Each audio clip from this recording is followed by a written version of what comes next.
ये रेनियर खां सिटी की main entrance है। यहाँ पे काफ़ी सारे गैर कानूनी बस अड्डे बने हुए हैं और ये बुकिंग के चक्कर में बसें यहाँ लगाते हैं, पिक एंड ड्रॉप यहाँ करते हैं, जो कि गैर कानूनी है। शहर का मेन गेट बंद किया हुआ है।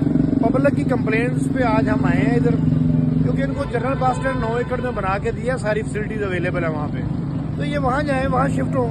ये गैर कानूनी बिजनेस नहीं चलेगा इनका।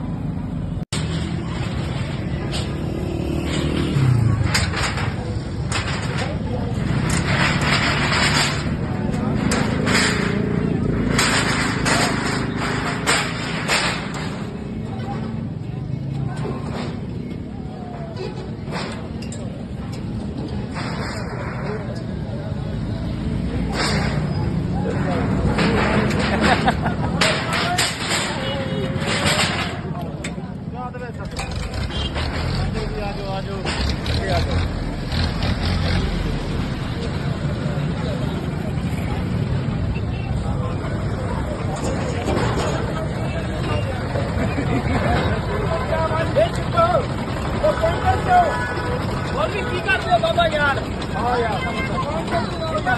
काउंटर जाओ